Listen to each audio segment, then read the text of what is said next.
humorous when they're working 18 hours a day in their business. Perhaps not humorous is the wrong term, probably frustrating, perhaps would be another way of putting it. But I only went to the store 3 times a year for a couple of days. And it was a profitable store, and we were in a highly competitive situation. We were in a town of 28,000 people with 7 jewellers.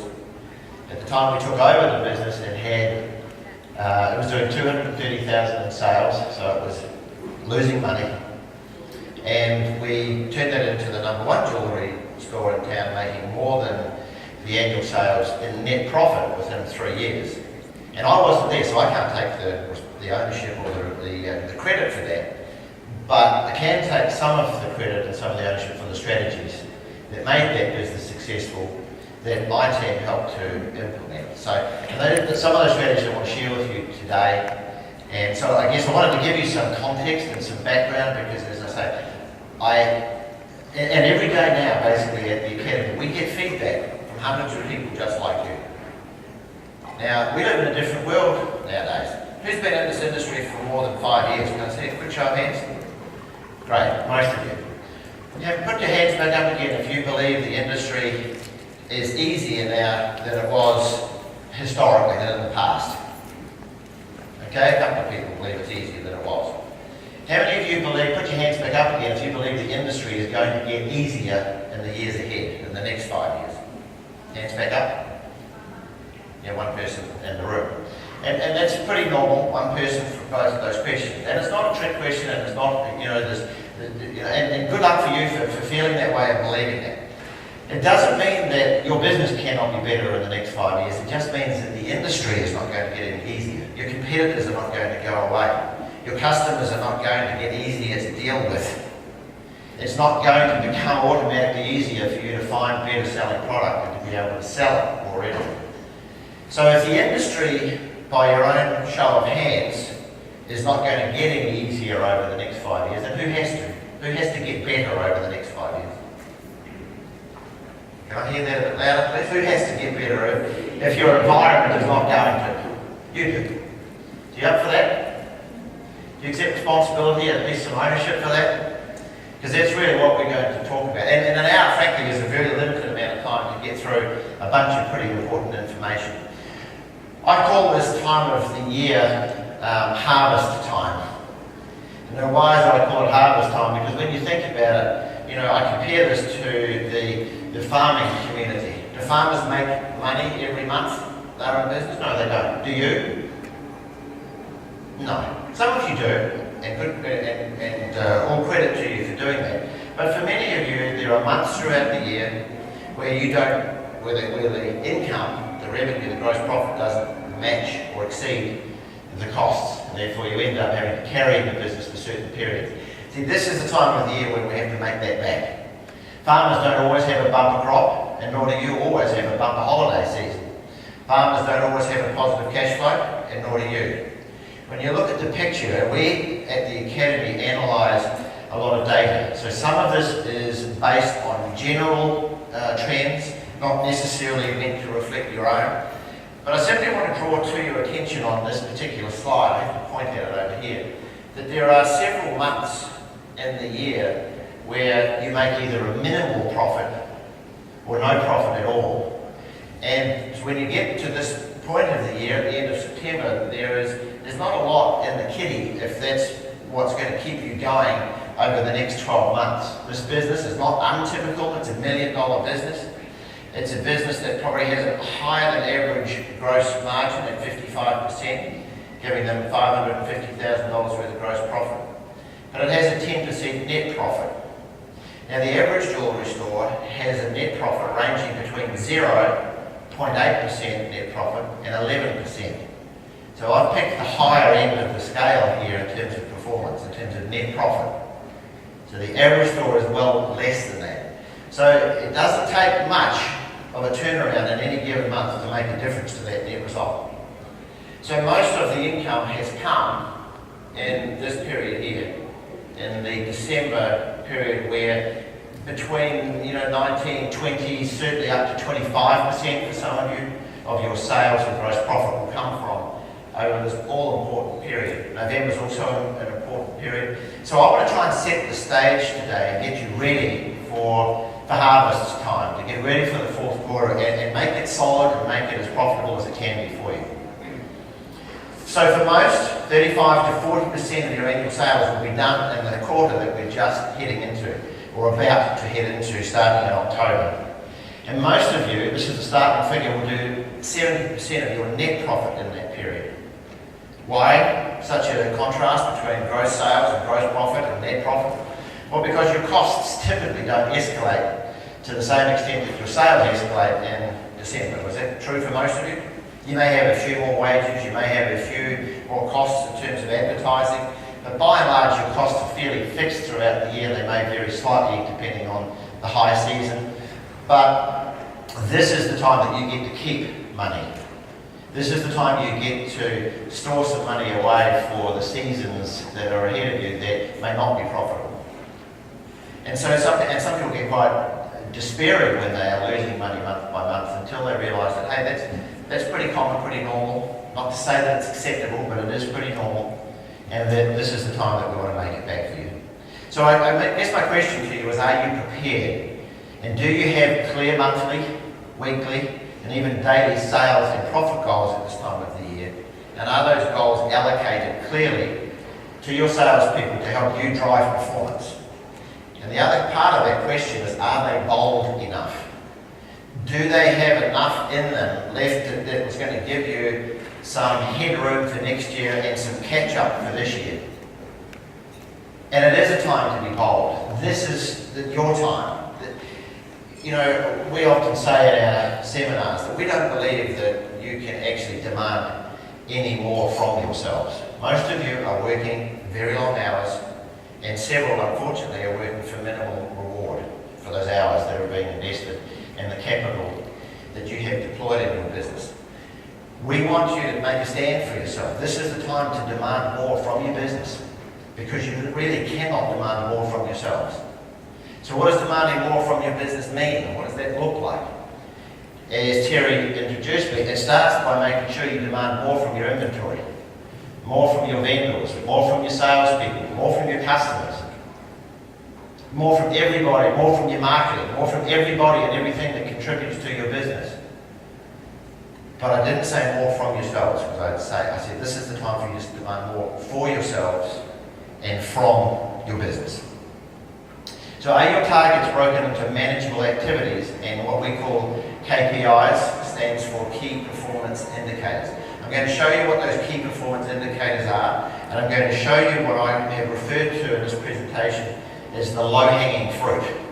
There are things that you can do immediately that can make immediate difference to your results and your performance.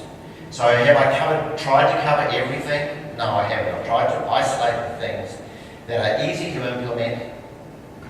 In other words, they can happen quickly and don't take a lot of time, and they can have the greatest amount of impact on your results. But you do need to be aware of what those KPIs are, those health indicators for your business. Does each salesperson have a clear understanding of their individual targets and the expectations that you have of them at this time of the year? Does everybody know where they fit into the team? You know, you have your top gun salespeople and you have those who may be in more of a supportive role. You have those who are taking care of special orders so that your top gun salespeople don't have to be. You know, most of you, I think, were at Shane's presentation before mine, and I'm sure he would have given you a wealth of ideas and tips on how to turn some of those salespeople into top salespeople. You cannot have those people distracted trying to do administrative tasks. One of the things we do is to look at the profile of what makes a top salesperson. And I can tell you now that your top salespeople are not good at the detail required to follow up on layaways, to follow up on special orders, to follow up on repairs, to do the picking up after they have made a sale. How many of you have got a top salesperson who you would never want to be without, but you'd never dream about giving them a detailed task to follow up because they're just hopeless at it? Well, you've got to play to your strengths at this time of year. Not everybody in your team is going to score goals or score points, but they need to support the people who will score the points and score the goals. And you need to identify who they are where they fit in, how they support each other, how they feel good about supporting each other, rather than feeling, well, how come she gets to sell and I don't? It's all part of setting the stage and setting the formula. Excuse me. There are 5 things. I have to go through these quickly, unfortunately, because of the time we have. But you need to be super clear about what your objectives are in the time we have now until the end of the calendar year. And I'll go through what some of those objectives may look like for you. But you need to know what you want to achieve and also what you need to achieve to get either back on track or to catch up perhaps on a bad season or some slow season so that you can really finish at the end of December and go, wow, that was sensational. I feel like I've got a confident entrance into next year and I can get there with, not with ease, but certainly with some growth strategies in mind. So we've got to be clear about the objectives, because once we're clear about the objectives, it's not too difficult to help you define how to achieve those objectives. This is the strategic part of it. Knowing what to do, who should do it, how to do it, when to get it done by, what has to happen first, what has to happen next. The third part of it is, do you have the resources to achieve your objectives? You know, do you have enough inventory? Do you have the right salespeople? Do you have the marketing in place? What about you yourself? Do you have enough tools and management experience and expertise to be able to take the business to this level? What about behaviour? By the way, can I see a quick show of hands? Who in the room has a business plan?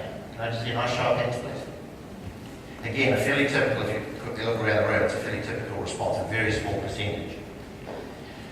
Now, for those of you who do have a business plan, well done, that's good. But business plans by themselves don't make a difference. Business plans help with the top 3 of these areas here. They help you with defining your objectives, clearly identifying the strategies to achieve them, and to identify the resources that you may be lacking or may require to achieve those objectives. But where most business plans fall short is in the area of behaviour. So if you want things to be better, there's no escaping the fact that you need to do things better. True? And I use the metaphor here of a simple one, but it's an effective one, I hope, of Jenny Craig, as I mentioned earlier. Now, if you went to Jenny Craig and said, Jenny, I'm here because I want to lose weight in the 4th quarter, what do you think would be the first question they would ask you?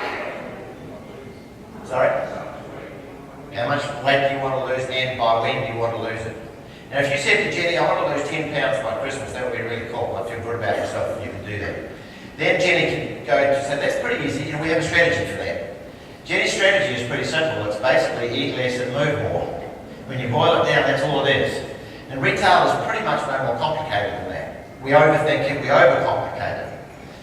But Jenny has the strategies, no question, for you to be able to do that. But what if your behaviour is not consistent with your desire to lose 10 pounds by Christmas? What if you leave Jenny's after the first consultation and you stop at Burger King or McDonald's and you get your favourite Big Mac and fries? You know, the thing is that you're never going to lose that 10 pounds while your behaviour is not consistent with the person looking to lose weight. And nor are you going to achieve your sales objectives, your 4th quarter profit objectives, unless you start to behave that way. Does that make sense? And see, it's not just your behaviour. It's the behaviour of your organisation. It's a cultural behaviour. It's the behaviour of every one of the people in your organisation. And then the 5th part of this success formula here is you need to track results.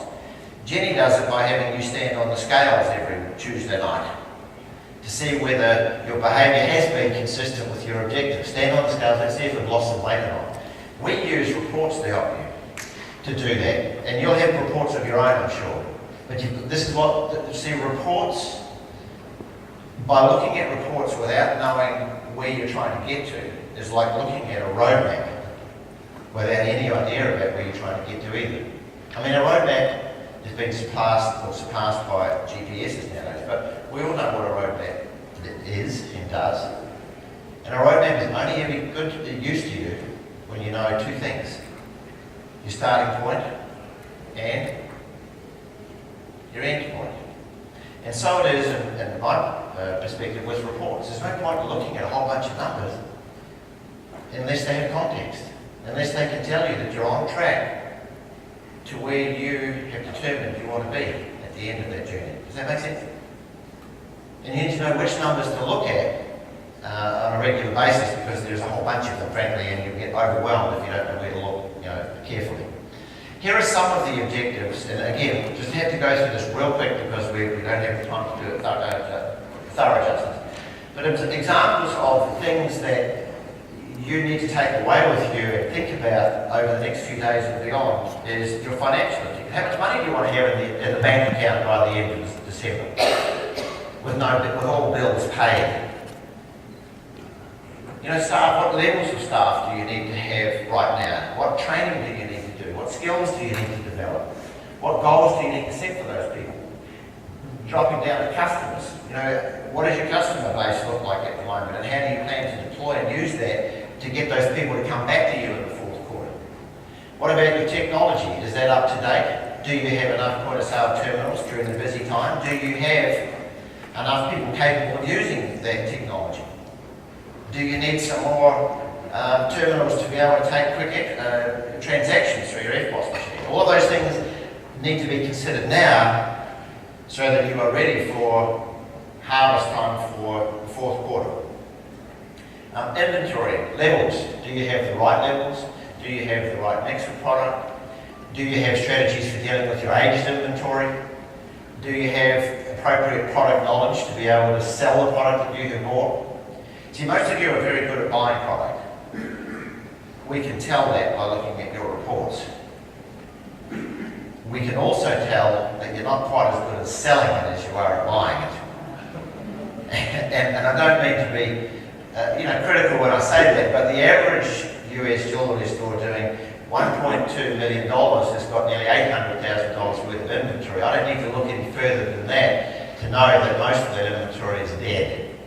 Most of that inventory is not performing for you. We've got to make sure that we get it performing and that you have some strategies, some clarity in place about how much aged inventory you want to clear over the next 3 months.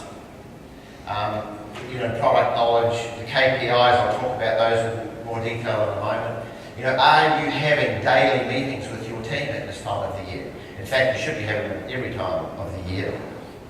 But no more so than at this time of the year. It's absolutely imperative. I'm sure there's some parents in the room. And if you have been or are a parent in the room, you probably relate to what I'll say. I've got 4 kids. They're all grown up now, but I remember when they weren't grown up. On a Saturday, we'd take them down to the sports field when they were 6 years of age. And before they got out onto the field or the court or whatever surface they were playing on, the coach got hold of them. Normally a volunteer, one of the parents, said, okay, girls or boys, this is our strategy for the day. This is what we need to do today in order to beat our opponents. Even simple stuff like, for the first quarter, we're running in that direction. That's our goal down that end. Now, how important is it for a bunch of 6-year-olds on Saturday morning to know that stuff? Otherwise, they get out there and they run around and they've got no idea which direction to head in. What's that got to do with your store? Well, think about it. If it's important enough for a group of 6-year-olds to have some clarity before they take on their opposition, do you think it might be important for you to give your team some clarity before they take on your opposition? They need, and by the way, we've got notes on all of this sort of stuff, but that is fundamental. They need to have some clarity about what their goals are, whether they're on track, whether they're off track, what's working, what's not working, what new product has come in, what old product's been cleared. That's just basic feedback.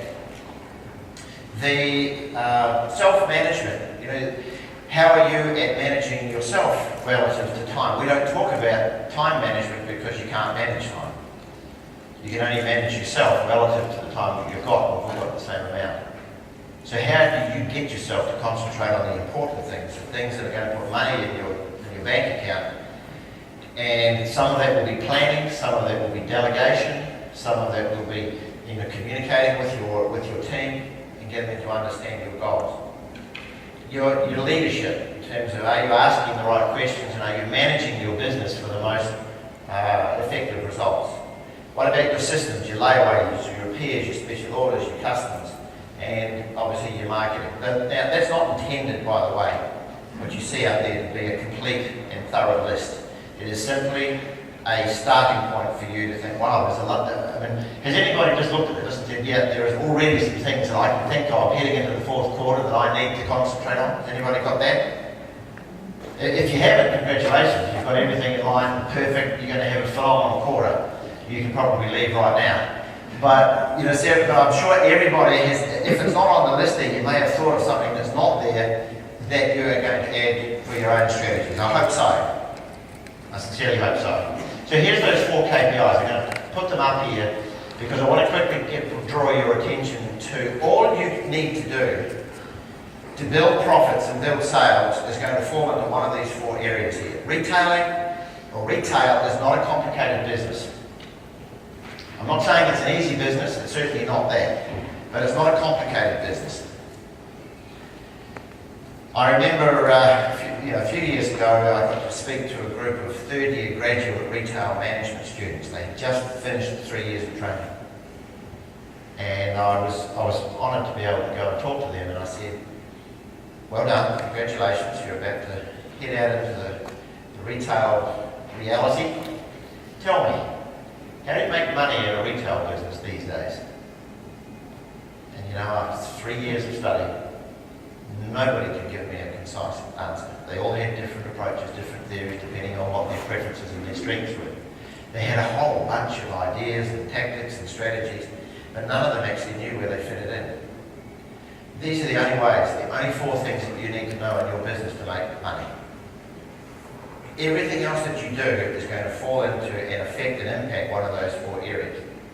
The only 2 ways to increase sales is to sell more items or to sell higher value items, or a combination of those 2. Anybody care to disagree with that?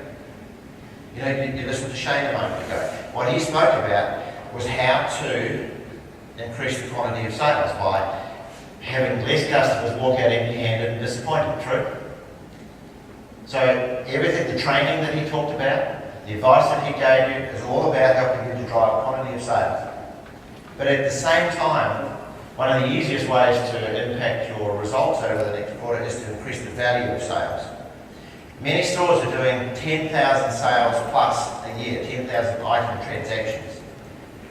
You're going to do at least 40% of those over the next quarter, over the next few months.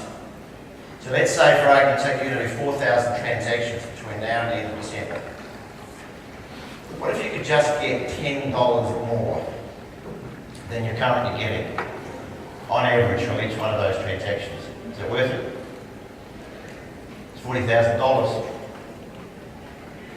What if you could get $20? It's $80,000. And it doesn't happen automatically. It doesn't happen just because you put a number on a piece of paper and say that's what I'd like to achieve. There are some strategies behind it, some specific things that work and some other things that don't. But I would challenge you, please, that everyone in the room, no matter what your average retail value is today as you're sitting here, challenge yourself to increase it by 20%.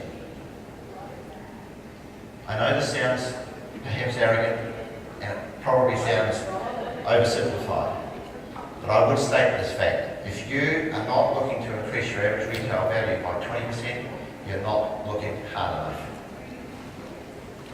You are simply not trying hard enough. It can be done.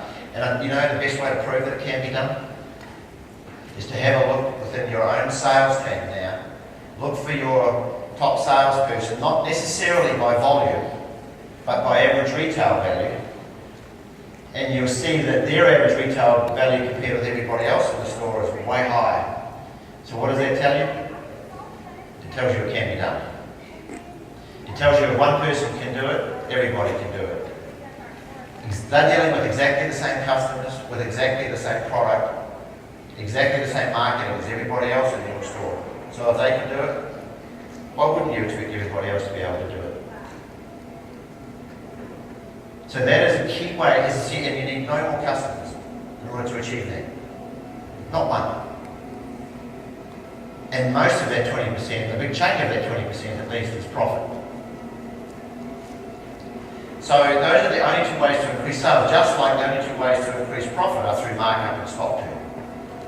You know, and those are key things that at this time of this is some of the low-hanging fruit I'm going to get to next.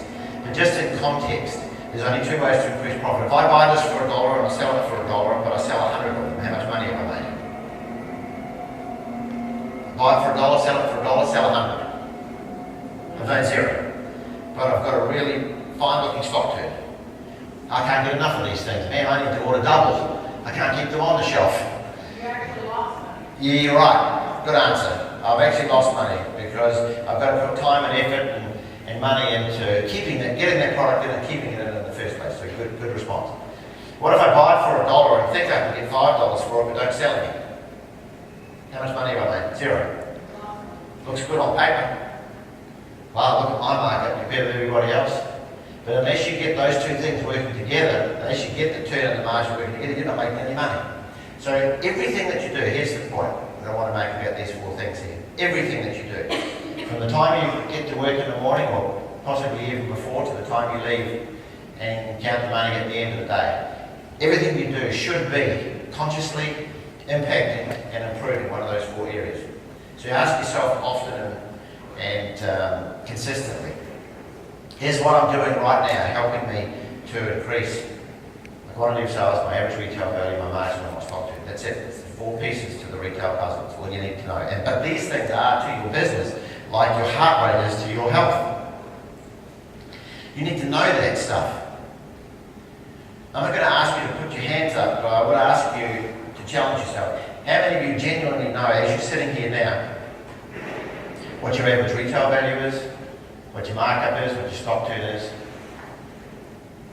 And even if you do know what they are they as good as they need to be? Are they as good as they can be? Or have you still got some work to do? I know that I can ring some of my clients in the middle of the night and wake them up and ask them to tell me what all of those things are, and they can do it in a heartbeat. Because it's an old management cliche, but it's still true today. You cannot manage what you cannot measure. So please get familiar with those things, because some of them, frankly, are like your heart rate, your pulse. If you don't have a pulse, you're declared dead. If you don't have stock turn, your business is declared dead. Some of these things are vital, some of these things are just important, but you've got to identify which ones are which.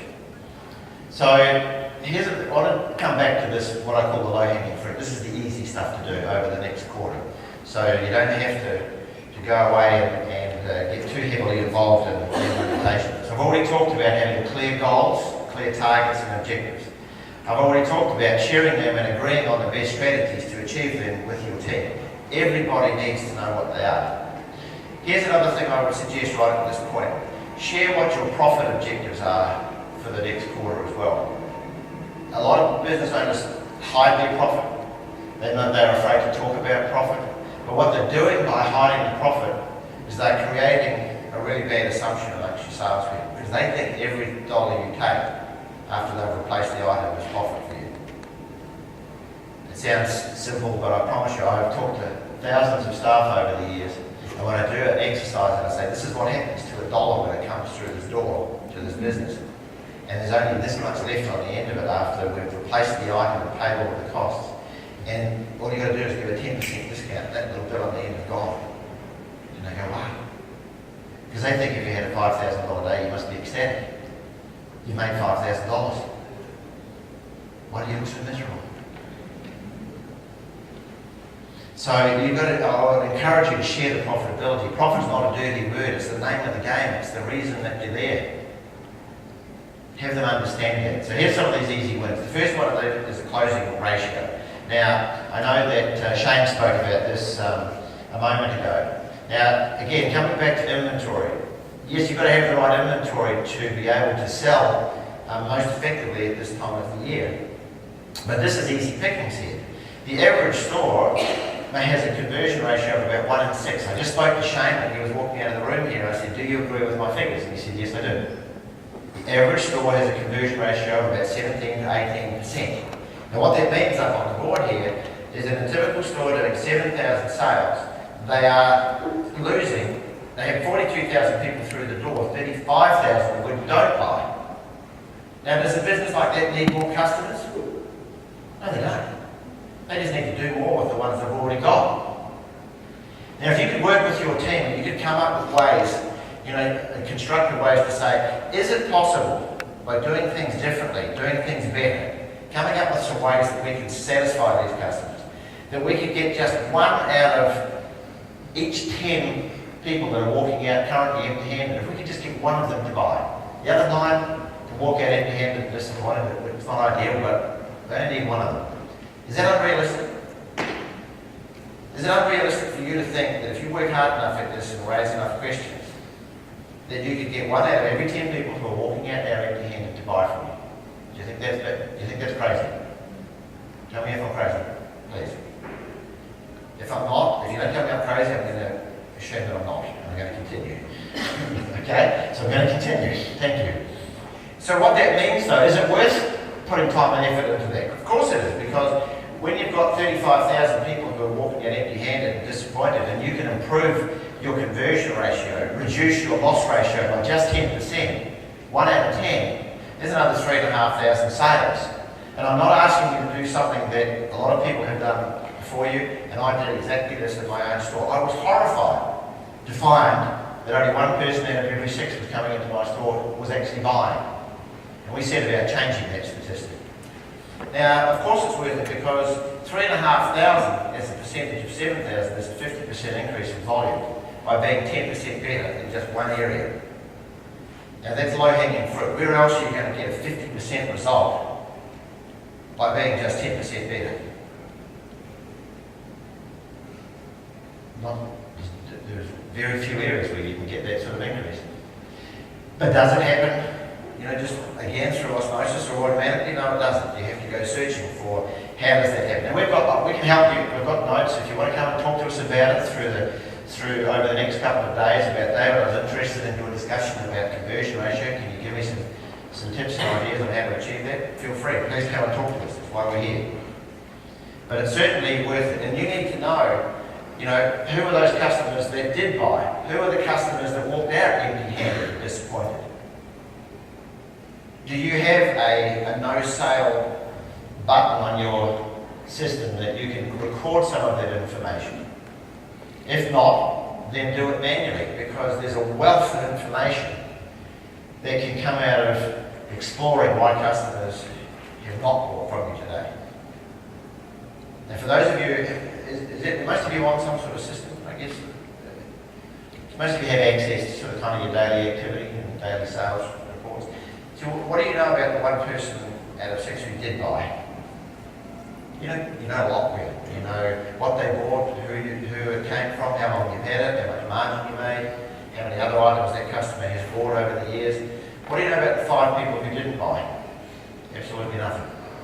Do you think there's some value in becoming inquisitive about that? Well, where there is.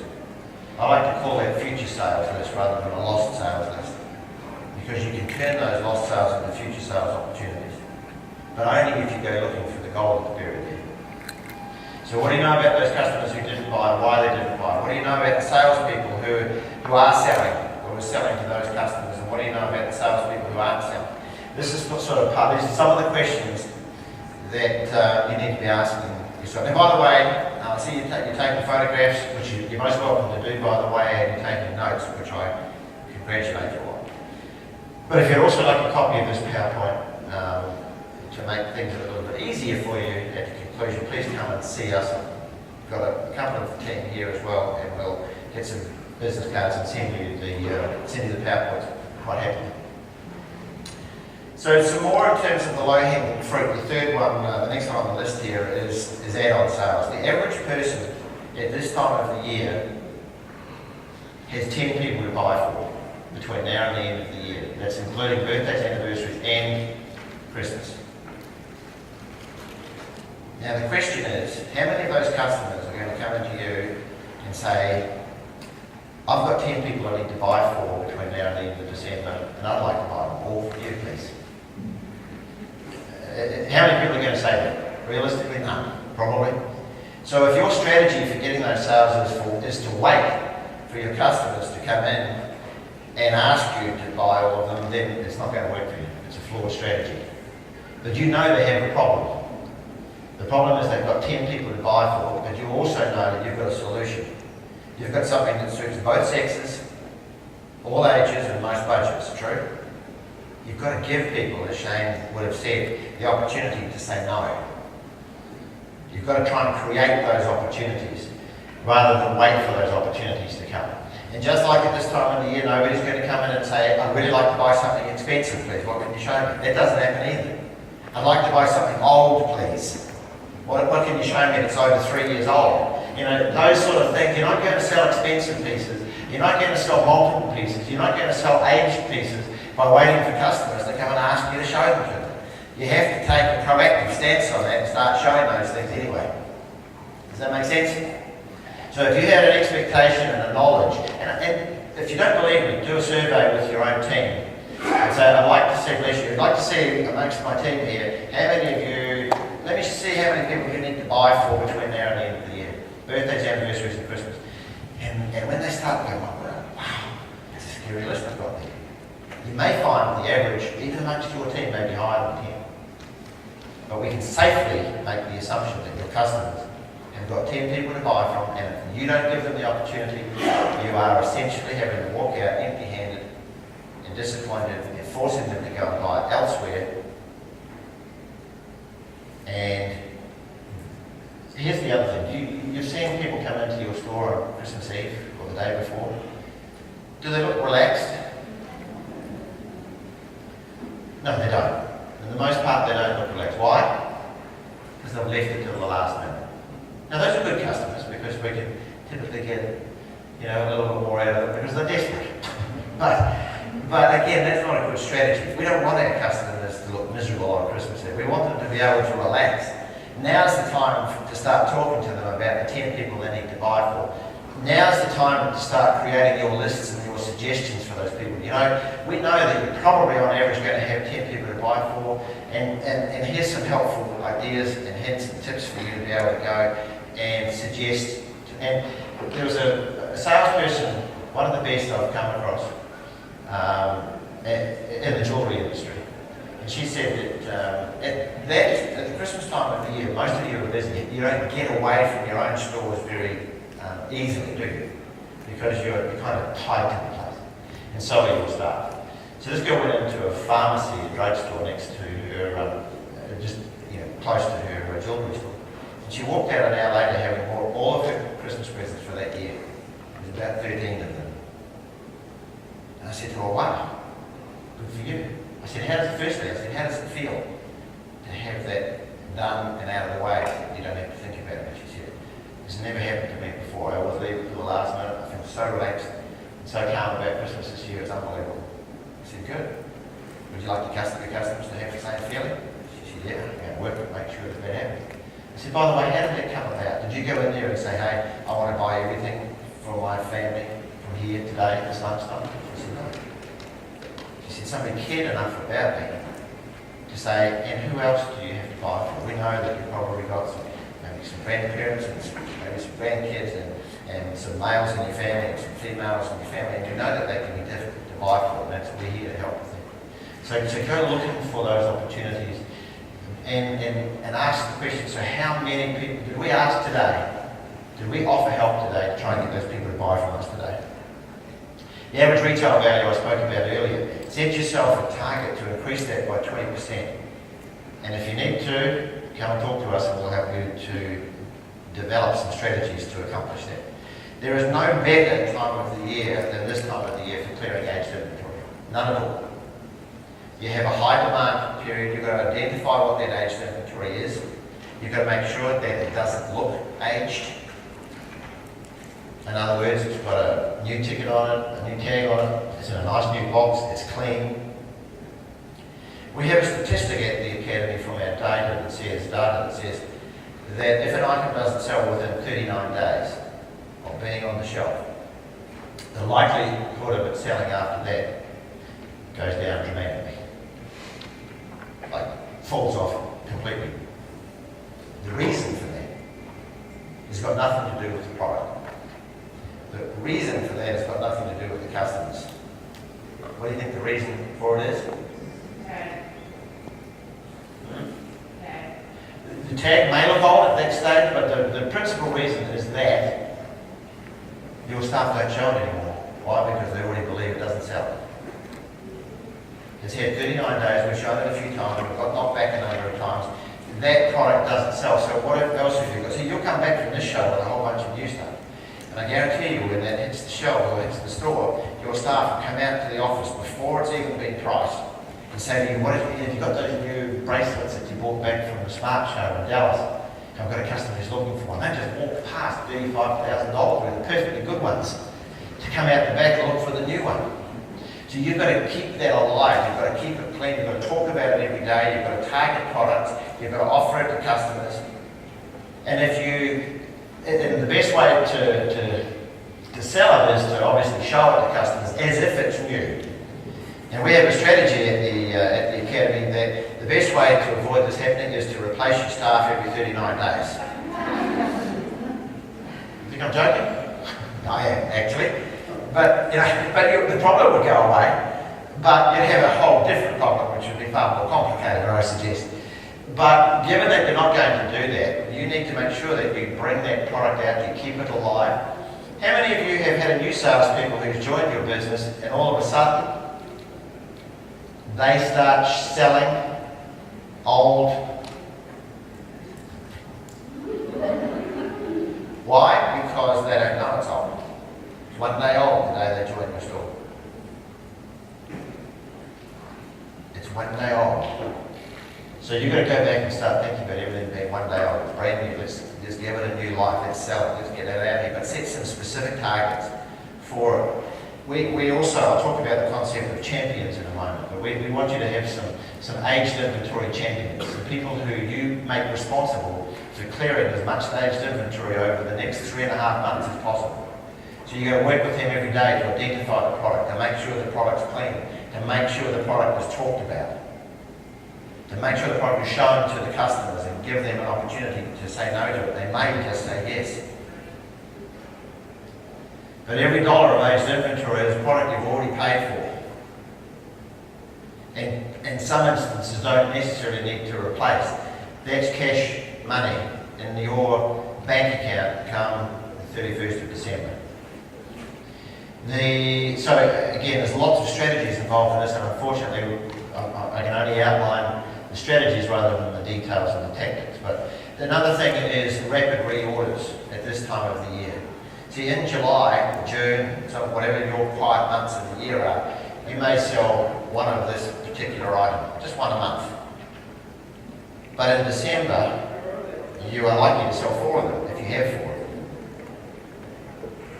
So it's about depth of fast-selling product as opposed to breadth of experimental product. See, the rest of the year, just as it is in most sports, is all about making sure that on the day, of final day, you've got the best team on the field and the best chance of winning. And so it is in December. You've got to make sure you've got the best product there, the most popular product. So the rest of the year is all about making sure that you identify what those fast sellers are, get it back in again, get it in with depth if that's what you need to do, but make sure that in December you never run out of those. And you've got the information, most of you, right there in front of you. Well, I suggest daily reordering at this time of the year. Go through what you sold yesterday. If it was a fast seller, get it back in again. Get it back in again, get it back in again, get it back in again, get it back in again until you get sick of it. Wrong answer. Until the customer gets sick of it. The number of times staff will say, can't we have something different that doesn't sell? We're sick of selling this one. They don't necessarily say it in that exact way, but that's what they mean.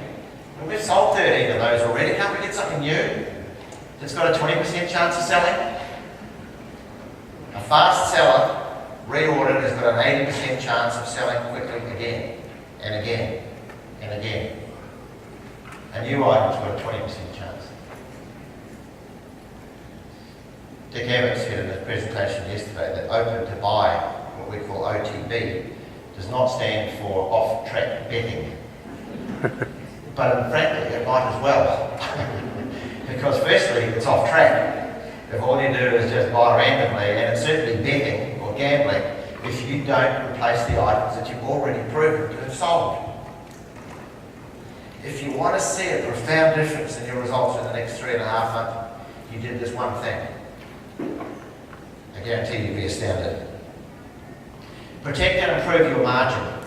Reprice and guard your profits. Again, this is a high demand time of the year. This industry gets it wrong season after season after season. Give you an example. On Valentine's Day, or at least leading up to Valentine's Day, gentlemen, if you wanted to go to a florist and buy a dozen long-stemmed, beautiful red roses for your beloved, what would you pay on Valentine's Day compared with what you would pay a week before Valentine's Day or a week after Valentine's Day? Probably 3 times the price. It's called supply and demand. Now, in the jewellery industry on Valentine's Day, you don't have to look very far before you find a whole bunch of jewellery stores that are discounting jewellery on Valentine's Day because that's all they know how to do. You've got to have a better strategy than discounting. That's not sustainable. You know, most of you will remember when all you had to do was give 10% discount and you had a throng of people come to your store. You had a line up outside, one in, one out. How's that nowadays? You can have 70% off on the window and people barely look at it. And they certainly don't trust you as a result of getting a discount. I know, I talk to cab drivers. They say, what industry are you in? I said, I work with a bunch of jewelers. Wow, how do they do that? Have those 50% off sales, they must have a huge margin to start with. When cab drivers start talking about your margins, you know you're in trouble.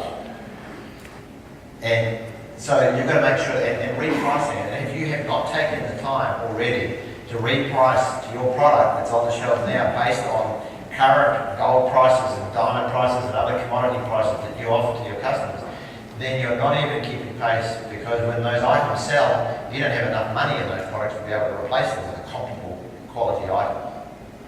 So if you want to add a lot of profit to your bottom line over the next few months, take some time out to go through all of your aged product and make sure it is being repriced, not the cost price, the retail price, to reflect today's current retail price. And here's the argument that will be going through your mind possibly right now. Well, if I can't sell it for $1,995 and I've had it for 3 years, how on earth do you think I'm going to sell it for $3,200 because that's the new price? Logical argument. But I can't even begin to tell you how many times people have repriced their old product to the realistic market price today. Put a nice new tag on it, put it in a new box, beautifully cleaned up in a prominent part of the window and it started to sell. And they scratch their head and say, wow, how did that happen?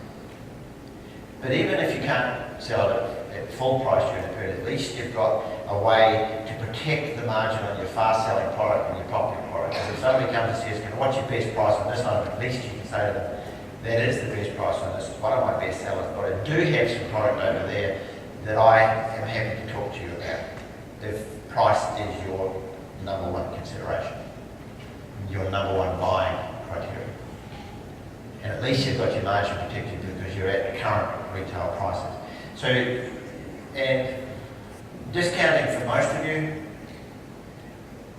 is a plague. It's rampant. And it's not slowing down, showing any sign of slowing down. I know for some of you do none of it, and that's fantastic. And congratulations. It also highlights the fact that if some of you can get away without doing it, it can be done. So the rest of you need to look at that. But look at your recidivist discounts. The staff, that's all they know how to do is to sell them a discount. And by the way, when somebody asks for a discount, you don't need to sell them anymore, they've already decided to buy it. Who in the room, who in their right mind would possibly ask for a discount on an item that they don't want to own? So all of a sudden you know one thing that's very important. You know that the customer wants it. You need people who can negotiate at that point, not necessarily sell. And even though you've got some skilled salespeople, do you have skilled negotiators? Because that's what the customer's looking for. You have customers who want the thrill of the chase. They don't want you to capitulate and give them the best price too easily. Another low-hanging fruit easy win target for you to consider at this time of the year is what we call ROE. Now, you've probably all heard of ROI, or GMROI, which is the gross margin return on investment, which relates to your inventory. We also talk about ROI in terms of return on investment of your capital. But ROE is something that you won't find on any of your reports because it stands for return on effort. The E stands for effort. The reality is that most of your sales, 50% of your in a typical store, 50% of your sales in a typical store come from 4% of your transactions. It's time to get inquisitive about those transactions. It's time to find out who sold them. It's time to find out what they were. It's time to find out who bought them. It's time to ask some questions about how you can repeat them. Because that's the easiest way now to increase your sales by 50% is just to have to sell 4% more items. A number of you have achieved quite spectacular increases in sales over the last few years, but in the exact opposite way to this. Many of you have enjoyed the Pandora, I don't mean pandemic in a negative sense, but it's created a huge amount of store traffic for you, and your sales have gone up, and your new customer numbers have gone up. But the 50% increase in your sales has come at way more than a 4% increase in effort. That stuff takes some managing. It takes some selling. I'm not saying stop doing that, but I'm saying if you want to pick the low-hanging fruit, look for those 4%. Go through your sales reports and look for those high-selling items and start asking some questions. Also, we want to talk to you about making sure that you look for those customers, those 5% of customers who do the majority of your buying. Some more things to consider at this all-important time of the year. Do you have the right people? Janice Mackey works with us, poses the question, has anybody made a hiring mistake? Now I think if I asked for a show of hands, probably most of you would probably have to confess up to that one. So, at some stage or other. The question is not whether you've made hiring mistakes or not. The question is, are you still living with any of those hiring mistakes now?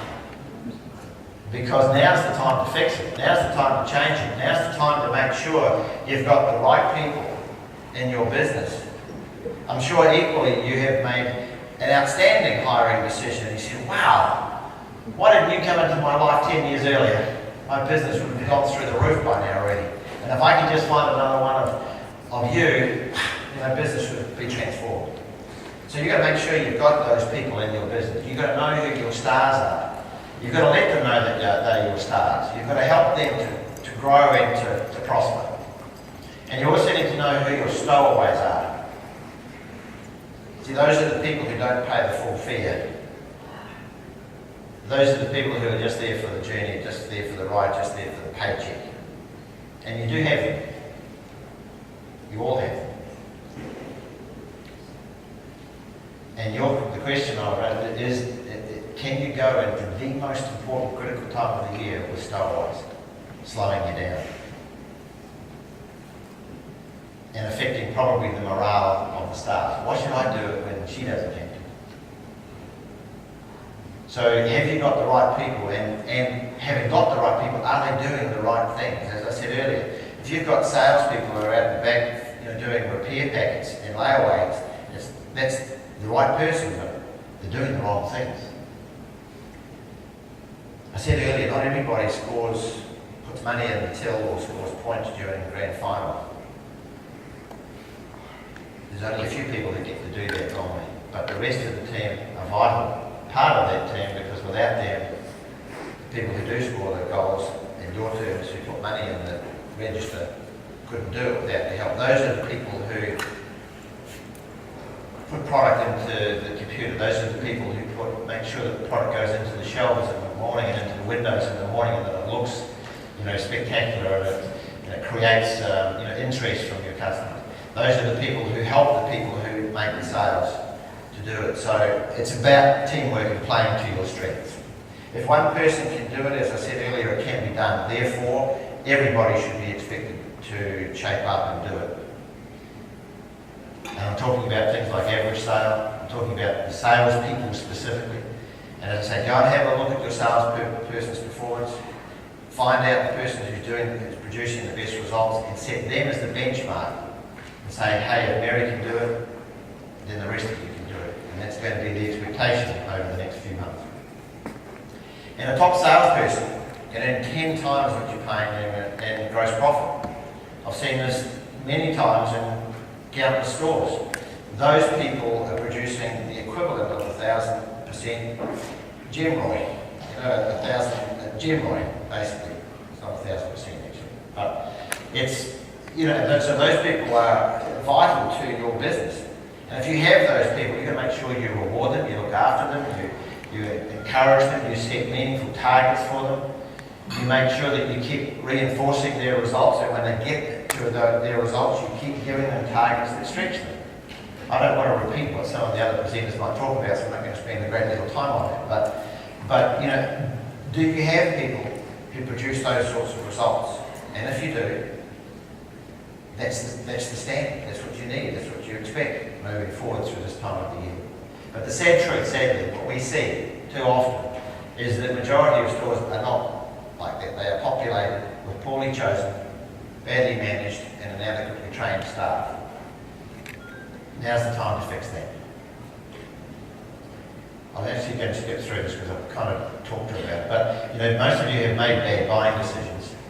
It actually takes quite a long time to realise you've made a bad buying decision, because it kind of just sits there on the shelf and you kind of ignore it after a while. And you know, it's only when it kind of starts to yell at you after about 3 years that you decide to do anything about it. Again, how many mistakes in terms of aged inventory are you living with? In most cases, far too many. Now's the time to do something about it. But at least you've got choices. You can return product if that is the terms that you have with your vendor. I hate it when people come to us and say, or vendors come to us and say, somebody's been to one of your seminars and they've come back with a whole bunch of product that they bought from us, and they told us that you said they would take it back. Well, we would take it back. And I said, we never say that. I said, if that's part of the terms, if that's part of the upfront negotiation you have with that vendor, then yes, maybe that's a fair thing. But only, and only, if you have been doing the right thing by them. The right thing by them is making sure that you reorder what sells. The right thing by them is paying for what is sold. You cannot expect them to take product back that doesn't sell when you don't pay for or replace the product that does. Would you agree? And see, and put yourself into the mindset of a vendor for a moment.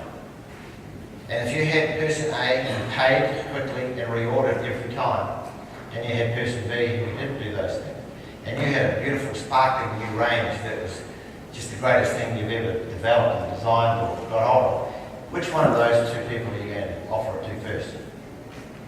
So are you person A or are you person B? Are you even seeing their best product before person A gets to see it? But you've also, along with inventory bad buying decisions, you've also, as I say, made bad hiring decisions. How long does it take to realise it? Typically not long. What can you do about it? Well, you can't return it, scrap it, balance it, melt it. You can only TT or T it, which is tolerate, terminate, or train. But make a decision. Now is the time to do it.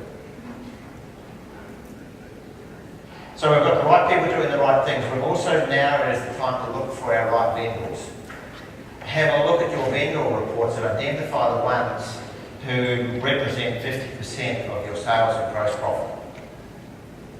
Now, I need to add a cautionary note to this.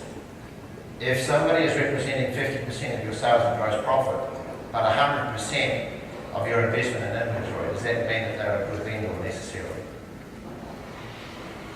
Probably not. I mean, it's by default. How else can there be anything other than your best vendor if you've got no product or limited product from other people? But assuming that that's not the case in your business, make sure you go through and identify the people who are generating the 50% of your sales, and make sure that you work with those people closely at this time of the year. Because what they will do for you at this time of year, they will make sure you're never out of your fast sales. They will make sure that you have the depth that you need in December, rather than the breadth that you have historically made the mistake. I've got two more things to share with you. Make sure you identify the right customers. We did this exercise just in the last couple of days, and it never ceases to stagger people that when you look at your customers, in most stores, 50 to 60% of your sales come from just 5% of your customers. Do you think, as part of your strategy heading into this time of the year, that you would want to know who those 5% of people are and do something to encourage them to come back into the store again? So we've got to know the right people, the right vendors, the right